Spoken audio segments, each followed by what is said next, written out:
Diretamente do Brasil, Brasília, Distrito Federal. Quem vos fala, mestre Dinho, trazendo sempre informações na palma da sua mão, com notícias de utilidade pública, nacional e internacional. O mestre Dinho, eu quero aqui, antes de iniciar esta live, eu quero falar sobre o Pix do juiz Oscar Aníbal Chapan. Pix, Oscar Aníbal Chapan, @gmail.com. Repito, Oscar Aníbal Chapan, @gmail.com. Está na descrição desse vídeo. E o meu convite especial, por gentileza, entra na descrição desse vídeo. Urgente! Clicar nos links abaixo. É uma surpresa e você pode ganhar muito dinheiro. Atenção, meus amigos e amigas! Hoje, dia 12 de novembro do ano de 2024. Na sequência, vamos assistir a live do juiz Oscar Aníbal Chapan, juiz corregedor internacional, interventor e etc, etc. Sempre buscando a verdade com competência, honestidade e coragem contra os terroristas, traficantes e comunistas. A seguir!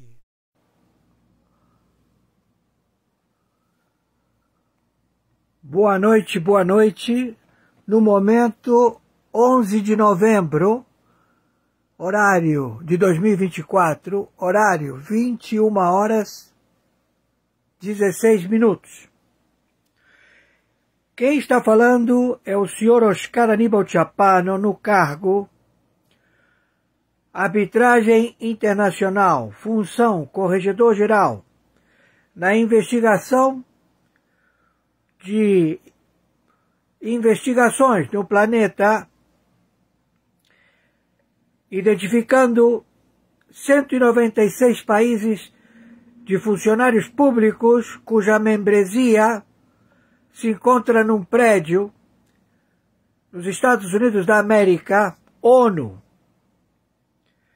e cujo compadrio das investigações que foram auferidas a esse edifício e os funcionários públicos de 194 países que compõem a sua membresia, desde 1990 até 2017, faliram centenas de planos Marshall, bancos domésticos, economias, países, nações, etnias, bolsões da fome. Eles procederam da forma mais vil e impetuosa que o mundo já conheceu. E eles estão fazendo as suas últimas balas, seus últimos shows, a querer delipendiar ou mostrar a todo o compadrio de 194 países do narcotráfico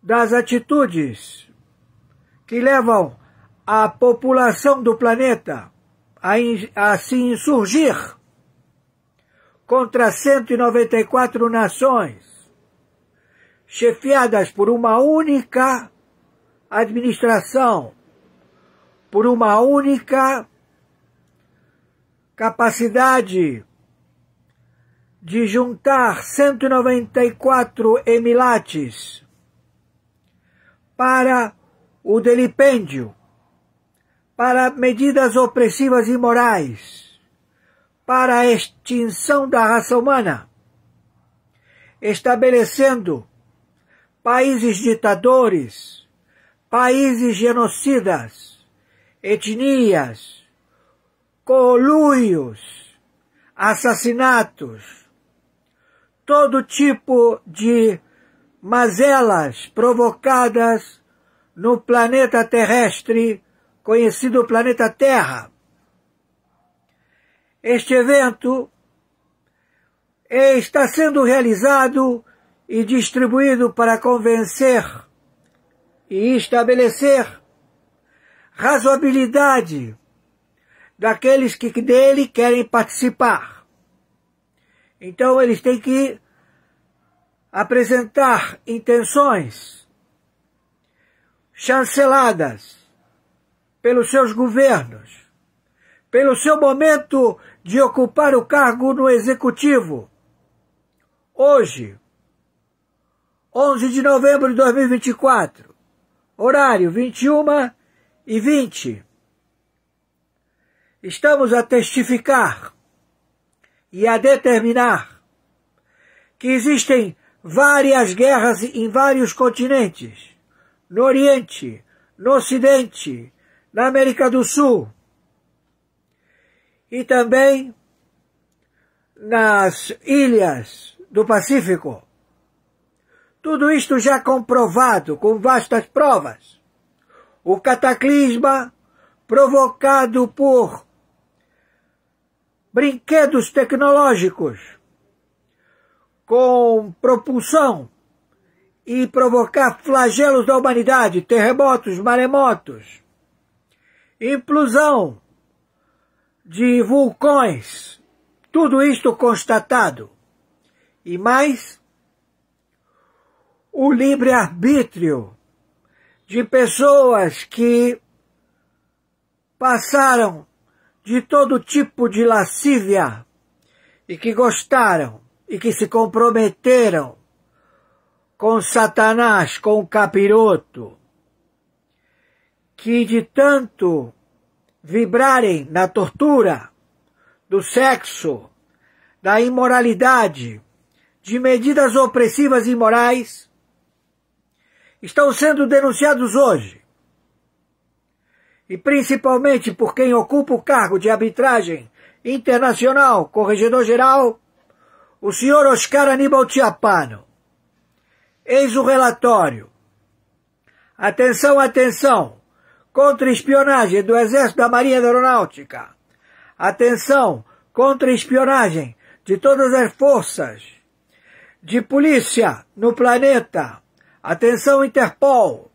Atenção, todos os que estão como cidadãos livres a identificar e com a tarefa de agentes em campo a proceder à captura da organização criminosa Orcrim, Foro de São Paulo, Grupo de Puebla, Nangreta, todas as máfias conglomerados na China, na Ásia.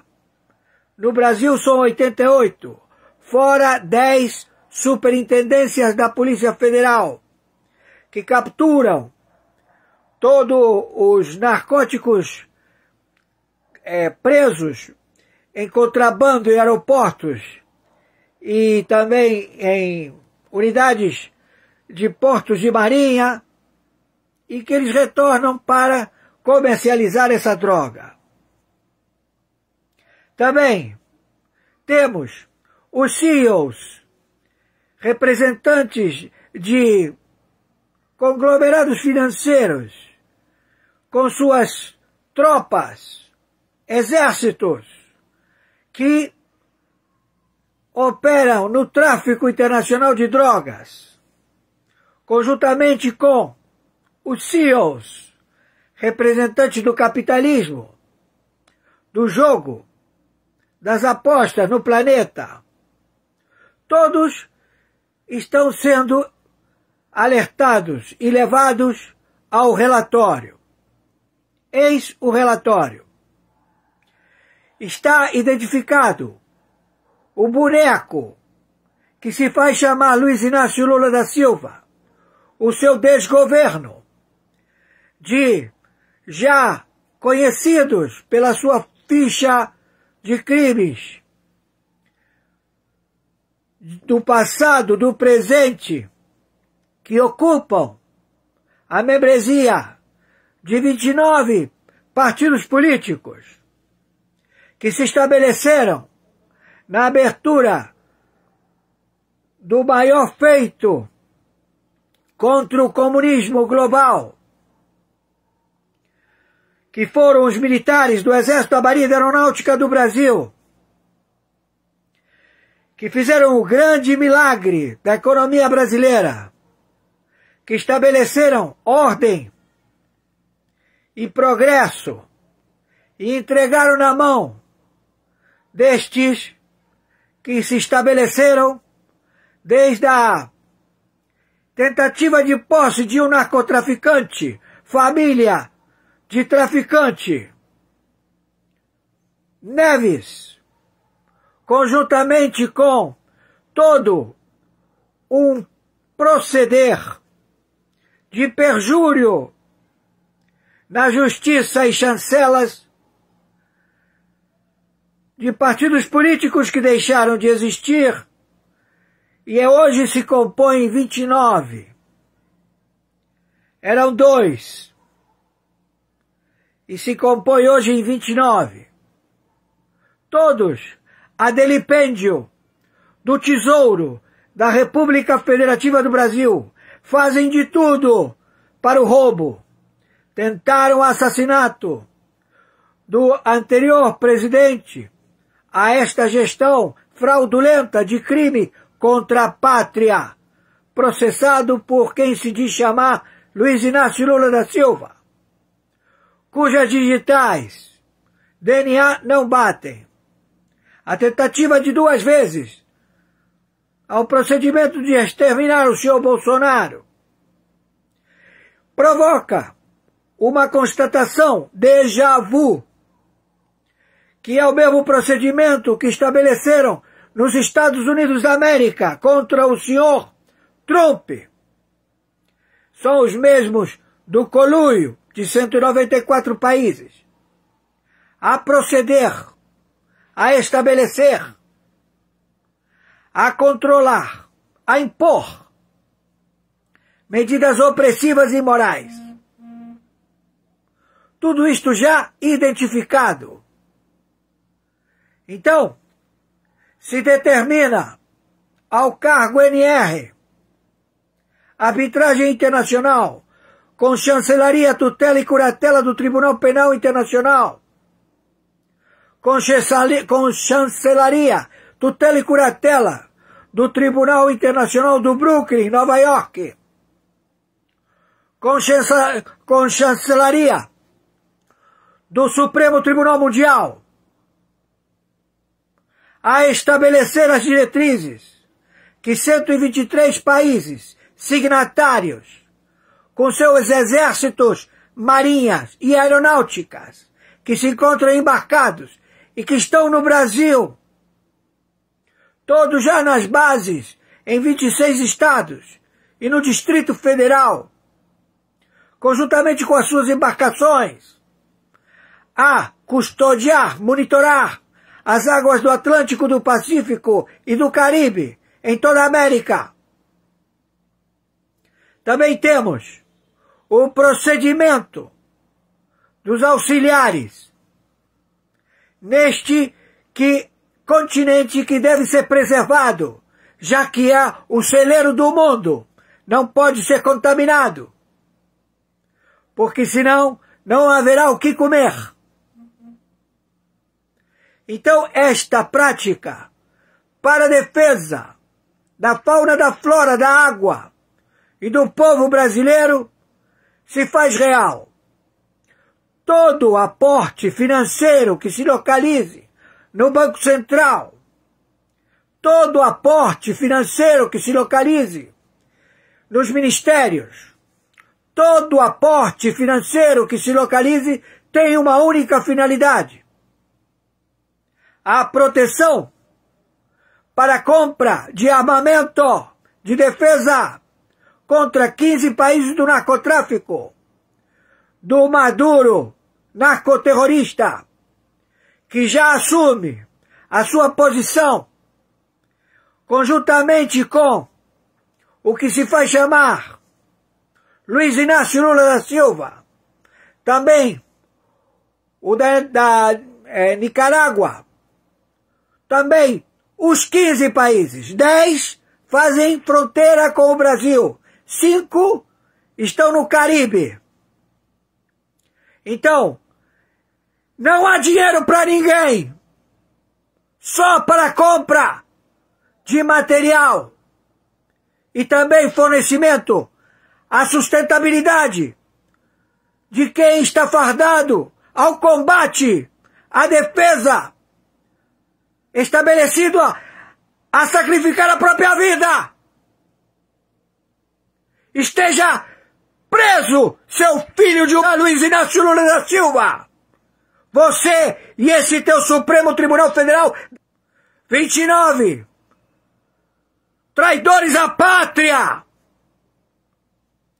que colocaram o Brasil nesta situação.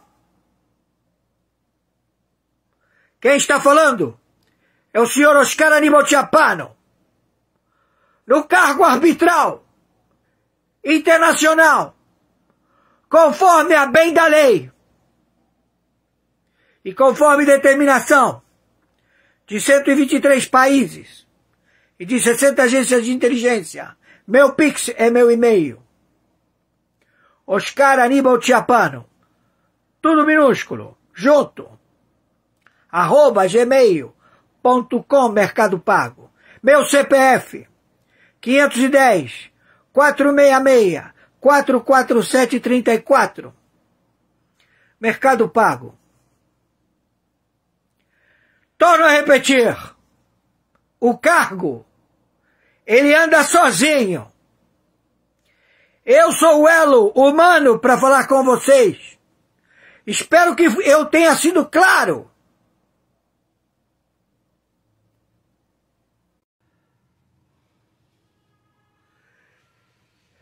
Bom dia, segunda-feira, dia 11/11, dia 11/11 de 2024, horário 11h12. Quem está falando é o senhor Oscar Aníbal Chiappano, árbitro, justiça privada, justiça arbitral, na investigação da tutela e curatela do Tribunal Penal Internacional, do Tribunal Internacional, do Supremo Tribunal Mundial. Temos 123 países signatários do Tribunal Penal Internacional com denúncias de plágio de executivo, cargo, sendo ocupado por ilegítimo ser humano, ou seja, quem está ocupando a presidência da República Federativa do Brasil não é quem diz ser, ou seja, a figura física, as digitais não batem com o suposto eleito das urnas fraudulentas que colocaram Luiz Inácio Lula da Silva, réu, condenado, ilegível, a ocupar o executivo, a tutela da presidência da República Federativa do Brasil. Este elemento está num crime sem precedentes, um crime de responsabilidade jurídica averbado por seus cúmplices, que ocupam o pleno da Corte do Supremo Tribunal Federal. Estes elementos, todos eles, já têm a prisão decretada. Foi decretada a prisão já em 2019, 2017. Mas em 2019 foi potencializado o envolvimento do narcotráfico, do Comando da Capital, do Comando Vermelho, de 88 facções com nomes e mais 10 de superintendentes de Polícia Federal que ocupam as dependências em 26 estados e no Distrito Federal. Eles colocam as substâncias psicotrópicas à revenda de novo. Eles aprendem e colocam à revenda. Encontram-se envolvidos governadores, prefeitos, senadores, partidos políticos. Então, o povo brasileiro, ele identifica que está toda a administração pública de funcionários públicos cooptada para o Foro de São Paulo, Grupo de Puebla, narcotráfico, que se estabelece na América do Sul. Então, 123 países. Quem está falando é o representante com a tutela e curatela, com o poder estabelecido, a representatividade do cargo, a arbitragem internacional, a interdição, NR, na República Federativa do Brasil, do Poder Legislativo, do Poder Executivo e do Poder do Judiciário. Também o compadrio de motim, espias, sabotadores nas Forças Armadas, do Exército, da Marinha e da Aeronáutica, todos já identificados. Então, nós procedemos com a representatividade e captura através de laudos e mandatos de prisão internacional aos expoentes que vão realizar reunião para o delipêndio do planeta em estabelecer na América do Sul, no continente da América do Sul, uma administração para a globalização de uma única gestão administrativa, de uma única gestão de forças armadas, de uma única gestão de representantes da cleptocracia a submeter o planeta. E isto tudo eles querem se basear na América do Sul. Então nós já estamos no Brasil com 123 países, com a aeronáutica, com as forças de Exército, Marinha e Aeronáutica de 123 países, a captura imediata destes elementos. São 15 países do narcotráfico, 10 fazem fronteira com o Brasil, os outros 5 são do Caribe. Temos todos os que se colocavam como executivos, eleitos pelo sufrágio manipulado, o sufrágio criminal, ou seja, urnas fraudulentas, que agora eles se colocam como verdadeiros opressores e ditadores da América do Sul e da América Central. Eles querem tomar o continente da América do Sul de assalto. Então já temos a Interpol, já temos todos os pedidos de prisão e vamos começar a partir da divulgação desta live. Quem está falando é o senhor Oscar Aníbal Chapano. Estamos interventor NR na tutela e curatela do Tribunal Penal Internacional, do Tribunal Internacional do Brooklyn, Nova York, do Supremo Tribunal Mundial.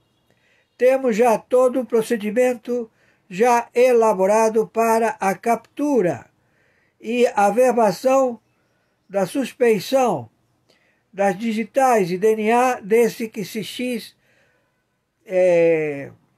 nomear Luiz Inácio Lula da Silva. É um impostor, é um espia colocado pela China, pelo Irã, pela Rússia, por Cuba e por vários países do narcotráfico. Seu braço administrativo é o poder legislativo e seu braço administrativo é o poder judiciário, todos cooptados. 29 países do narcotráfico, 29 estados, 29 partidos políticos do narcotráfico. Conforme determinação de 123 países e de 60 agências de inteligência, estamos a publicitar o nosso PIS, que é a forma de sobrevivência e pagamento. Oscar Aníbal Chiapano, @gmail.com, Mercado Pago. A chave PIS é o e-mail Oscar Aníbal Chiapano, @gmail.com, Mercado Pago. E também o documento único estabelecido para todo cidadão brasileiro, CPF 510-466-447-34, Mercado Pago. Pedimos, por favor, a colaboração de vocês. Temos que sobreviver, pagar contas e não estamos sendo financiados, e sim estamos de ad honorem a representar o povo da República Federativa do Brasil, o povo da América Latina, América Central, América do Norte e o planeta. Mas só recebemos no Brasil. Determinamos imediatamente a captura sem mais protelar.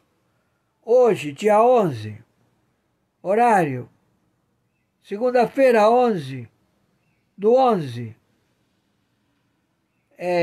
de 2024, horário 11h41.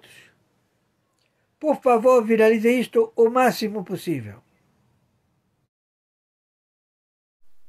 Gratidão ao juiz Oscar Aníbal Chiapano e todas as pessoas do bem, Deus, pátria, família e liberdade de expressão.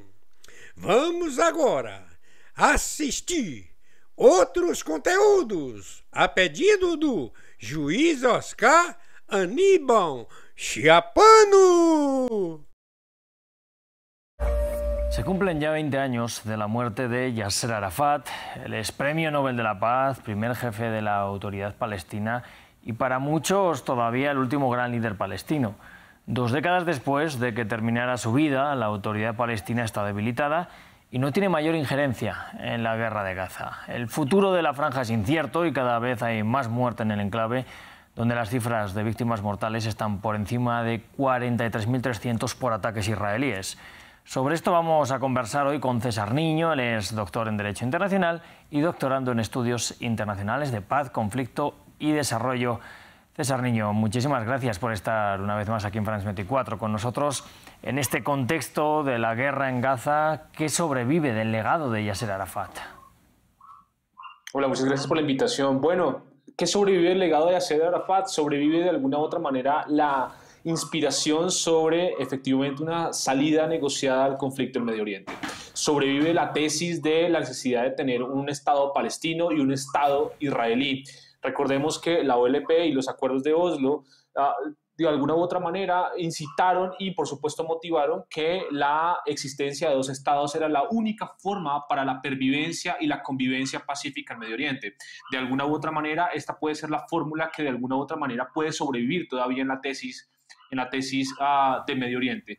La supervivencia de las tesis de Arafat, que con muchos vaivenes, altas y bajos, seguramente críticas, posiciones a favor y posiciones en contra, con un pasado guerrillero, un pasado terrorista, un pasado de estadista también, pues por supuesto suponen algo y es la reivindicación de lo que tiene que ver con el pueblo judío y el pueblo palestino. Recordemos que Mahmoud Abbas, hoy el presidente de la Autoridad Palestina, ha recordado la memoria de Arafat como una suerte de faro en el cual de alguna u otra manera reposan los mecanismos de soluciones democráticas, a pesar de que en este momento la Autoridad Palestina gobierna poquísimo territorio en la Franja de Gaza.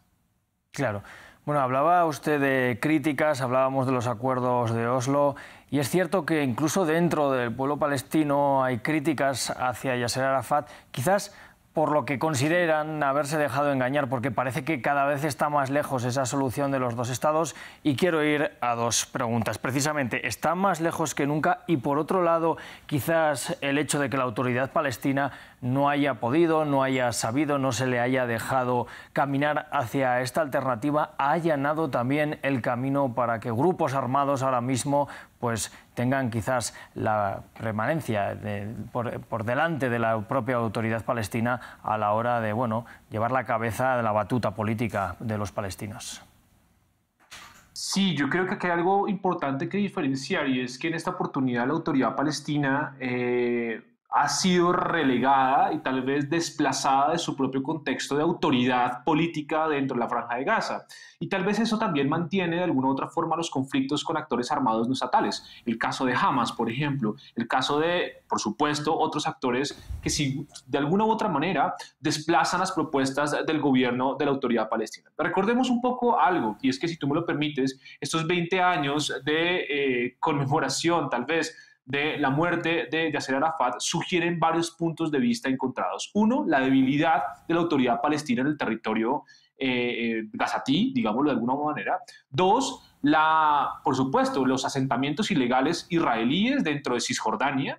Tres, la configuración de grupos armados no estatales que efectivamente reivindican cuestiones que no necesariamente son palestinas, como el caso de Hamas. Cuatro, la supervivencia, por ejemplo, del conflicto armado más, digamos, más largo y de vieja data, por supuesto, en estas circunstancias. Recordemos también que Yasser Arafat fue el fundador de Fatah, ¿no? Fue el jefe indiscutible de la OLP, fue Premio Nobel de Paz y, por supuesto, presidente de la Autoridad Palestina desde el 94 hasta que muere a los 75 años en Francia con unas extrañas circunstancias.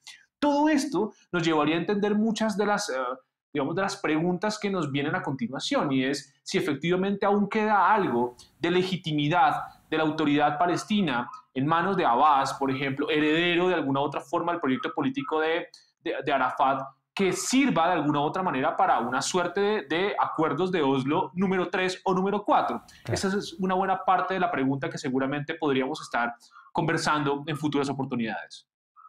Bueno, es interesante. Quería preguntarle, por tanto, por el futuro, ¿no?, de esta autoridad palestina. Hemos escuchado en numerosas ocasiones hablar a Benjamin Netanyahu que, bueno, ellos no van a permitir que un grupo como Hamas gobierne ninguna parte de la Franja de Gaza. Podríamos ir a un escenario en el que también desde fuera se impone que sea la propia autoridad palestina la que gobierne los territorios. Pero claro, ¿en qué punto le deja eso con respecto a un pueblo palestino que ha visto como en los últimos meses, en más de un año ya, son también potencias externas las que han estado ayudando a Israel en esta guerra en el enclave? Claro, y mira una cosa, y es que no solamente esto, sino que la autoridad palestina está deslegitimada con su propia población, ¿no? El presidente Abbas, que ha salido en diferentes escenarios internacionales a dar declaraciones públicas, tiene poco margen de maniobra política, inclusive democrática, para controlar toda la zona de la Franja de Gaza. Esto le quita oxígeno político, oxígeno diplomático y oxígeno electoral frente a su propia población. Y esto seguramente lo capitalizan los grupos armados como el grupo Hamas. Luego, el gran desafío de la autoridad palestina es efectivamente recuperar, si alguna vez la tuvo, ¿no?, la legitimidad y la legalidad democrática que pueda tener dentro de la propia Franja de Gaza para tener de alguna u otra manera el músculo político y el músculo de alguna, digamos, por ponerlo en un escenario mucho más práctico, de capacidad negociadora, si se puede ver así, en algún futuro cercano, ojalá, con el Estado de Israel. Esto significará de alguna u otra manera la recuperación de la legitimidad de Abbas y la recuperación de la legitimidad de la autoridad palestina. Si eso no se logra, efectivamente, Israel podrá seguir haciendo lo que está haciendo, en primer lugar, y en segundo momento, Hamas también podrá hacer y podrá continuar haciendo lo que está haciendo. En otras palabras, creo que el futuro de una posible negociación para la terminación del conflicto en Medio Oriente, especialmente entre Israel y Palestina, pasará por el grado de legitimidad que tenga la autoridad palestina para efectivamente capitalizar la legitimidad sobre la población gazatí. Claro. Estamos hablando de esta deslegitimación de la autoridad palestina. Hamas ciertamente aparece muy debilitado ahora tras la guerra. ¿Cabe la posibilidad, o se están viendo ya escenarios de que surjan nuevos liderazgos políticos dentro del pueblo palestino? Seguramente vamos a ver en los próximos meses, de alguna u otra manera, una suerte de liderazgos del pueblo palestino, pero la gran pregunta es, esos liderazgos, ¿qué narrativa van a construir? Si va a ser una narrativa antagónica con el Estado de Israel, seguramente el bucle y el ciclo del círculo vicioso frente al conflicto continuará.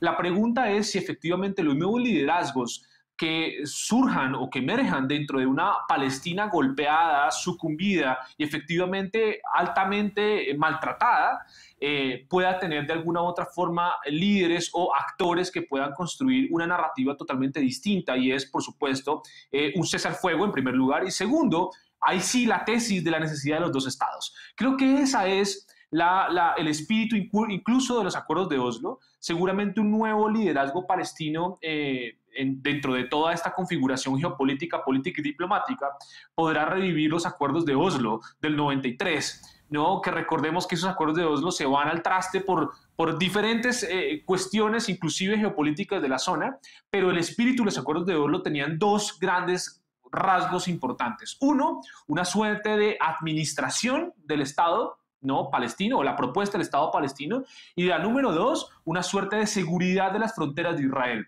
Pero no había una suerte de construcción democrática ni una construcción en efecto de lo que significaría la construcción del Estado-nación palestino. Yo creo que los nuevos liderazgos que van a emerger tendrán que mirar o tendrán que conducirse por este tipo de acontecimientos o de ideas, precisamente para que esta sea la fórmula, no estoy diciendo que el fin de la guerra, pero por lo menos de congelar el conflicto en el momento. Pues César Niño, ha sido muy interesante hablar con usted esta mañana sobre un tema del que desde luego seguiremos todavía hablando durante muchos meses. Gracias. Por supuesto. Muchas gracias por la invitación. Un placer conversar contigo. Un placer igualmente. Nosotros vamos a seguir aquí, no se vayan de las pantallas. En apenas un par de minutos ya volvemos con mucha más información.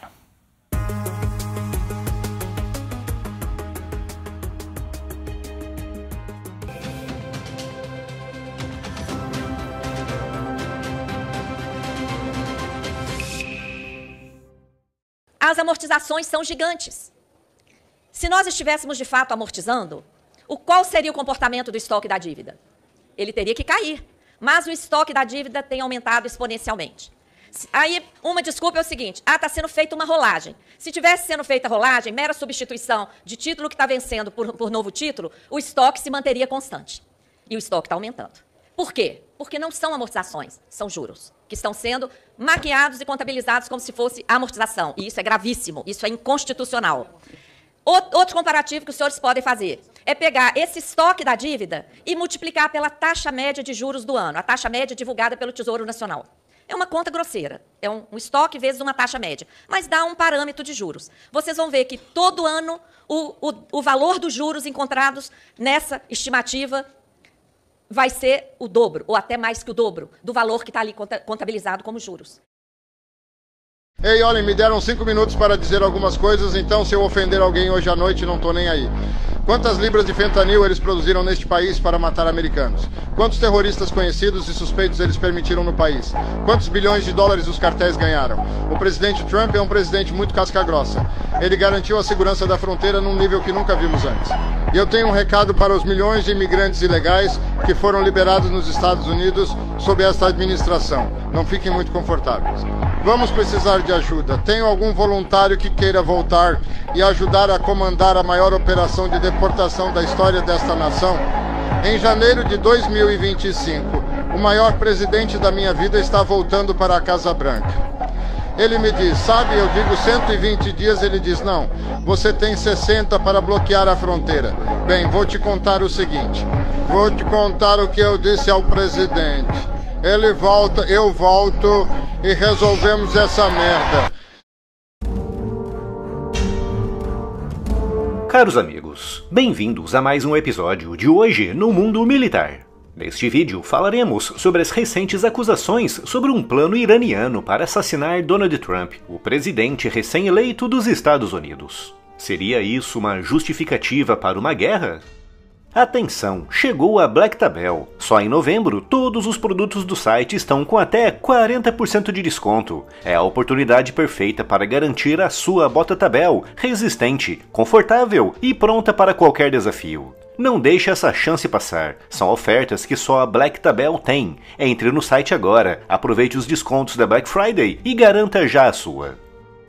Nesta sexta, 8 de novembro, o Departamento de Justiça dos Estados Unidos revelou uma acusação alarmante: a existência de um plano iraniano liderado por Farhad Shakeri para assassinar Donald Trump. Shakeri, um afegão de 51 anos que vive em Teherã e possui um longo histórico de crimes nos Estados Unidos, teria recebido a missão pelo corpo da Guarda Revolucionária Islâmica do Irã para orquestrar esse atentado. Esse plano, segundo a denúncia, foi formulado em resposta à crescente tensão entre Teherã e Washington, exacerbada desde o ataque de drones ordenado por Trump em 2020, que eliminou o general iraniano Qasem Soleimani.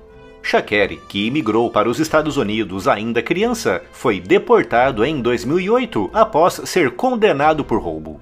Suas conexões com antigos associados no sistema prisional americano teriam sido aproveitadas para o recrutamento de aliados na execução das suas operações.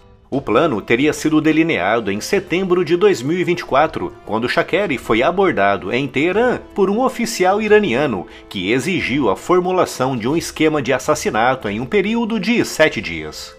De acordo com documentos judiciais, a operação deveria ocorrer antes das eleições presidenciais, mas, se inviabilizada, seria adiada até o desfecho do pleito, prevendo a possibilidade de Trump perder para Kamala Harris. As investigações revelaram que Shakeri e os seus colaboradores, incluindo 2 americanos, conhecidos da sua época no sistema prisional, estavam envolvidos na vigilância de outros alvos, incluindo Mazi Alinejad, uma jornalista e ativista iraniana. Alinejad, crítica feroz do regime de Teherã e das suas políticas repressivas, já havia sido alvo de conspirações anteriores. O Departamento de Justiça, em sua declaração, reforçou a seriedade das ameaças emanadas do Irã, com o procurador-geral Merrick Garland enfatizando que poucos atores representam uma ameaça tão importante à segurança nacional americana quanto o Irã. O FBI e outras agências de segurança nacional trabalharam em conjunto para desmantelar o complô e prender os envolvidos em solo americano. A acusação também lançou luz sobre os esforços contínuos do Irã para mobilizar os seus recursos além das suas fronteiras, buscando atingir alvos considerados inimigos do regime, não apenas nos Estados Unidos, mas em outras regiões estratégicas do mundo, como Israel e partes da Europa. A resposta do governo iraniano foi rápida e categórica. O porta-voz do Ministério das Relações Exteriores, Esmail Bagaei, classificou as alegações como repulsivas e como parte de um complô fabricado por Israel e grupos de oposição ao regime iraniano. Em uma série de declarações à imprensa e em plataformas de mídia social, Teherã desdenhou das acusações, alegando que serviam apenas para aumentar as tensões e justificar uma postura agressiva por parte dos Estados Unidos. Esse tipo de resposta é característico da política externa iraniana, que frequentemente mistura retórica combativa com uma postura de negação em relação a acusações de terrorismo ou operações secretas. Além disso, o histórico de tensões com os Estados Unidos, desde a Revolução Islâmica de 1979 até a retirada dos Estados Unidos do acordo nuclear em 2018, amplifica a desconfiança mútua e a propensão para teorias de conspiração e desinformação. Para entender a gravidade da situação atual, é crucial revisitar o evento que desencadeou muitos dos recentes confrontos entre os Estados Unidos e o Irã. Refiro-me à eliminação do general Qasem Soleimani em janeiro de 2020. Soleimani era um dos líderes mais influentes das Forças Armadas iranianas e um arquiteto-chave das operações externas iranianas. Sua eliminação em Bagdá, em um ataque de drone autorizado por Trump, foi considerado um ponto de virada nas relações entre os dois países. A eliminação de Soleimani provocou uma resposta veemente de Teherã, que prometeu vingança contra aqueles que considerava responsáveis.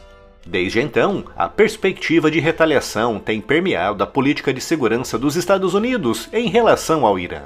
O suposto plano contra Trump seria, portanto, uma extensão lógica dessa ameaça, reforçando a narrativa de que o Irã mantém uma agenda de retribuição.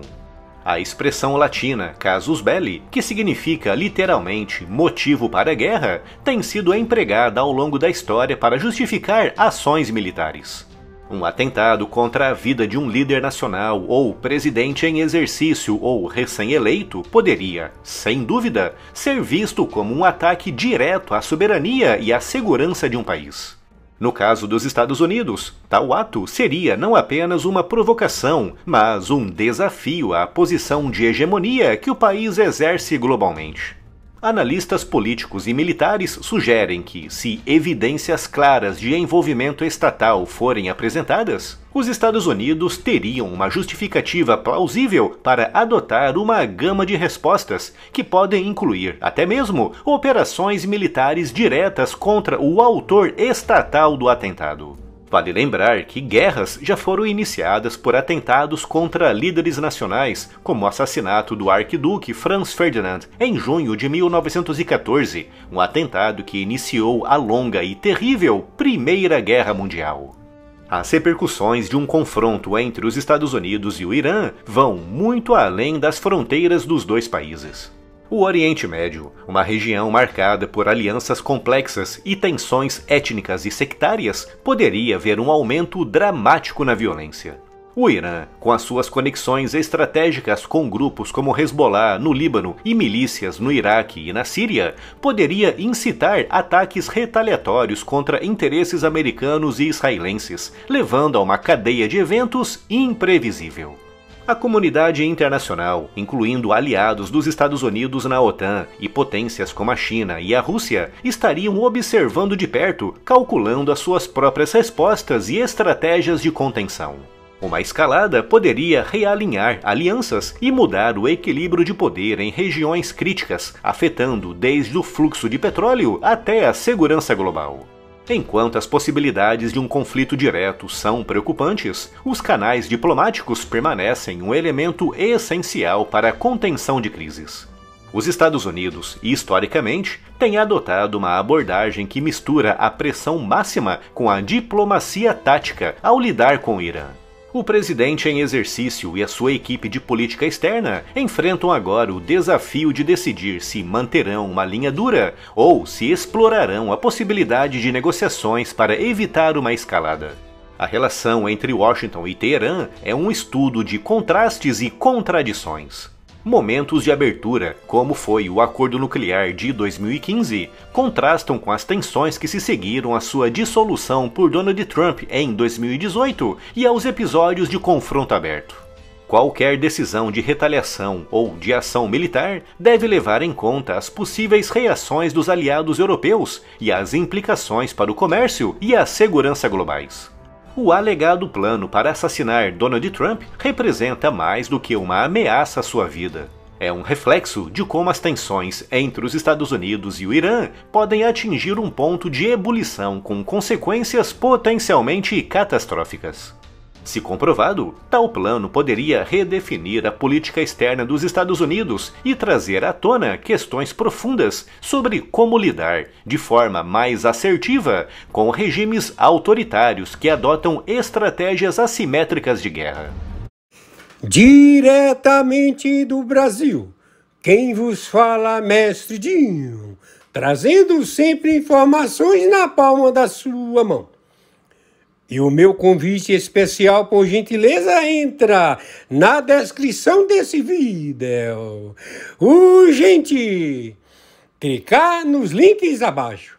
É uma surpresa e você pode ganhar muito dinheiro. Repito! Urgente! Clicar nos links abaixo. É uma surpresa e você pode ganhar muito dinheiro!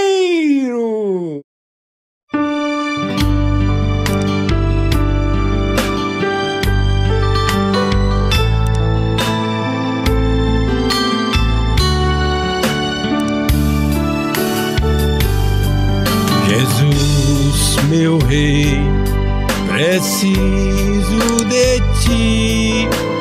Te seguirei por onde quer que for, mais perto quero estar, sempre hei de suplicar, nos conflitos com o tentador, Jesus me fará vencedor. No nome do Senhor Jesus, o inimigo é amarrado, com o poder do meu Deus, me guardando, me livrando.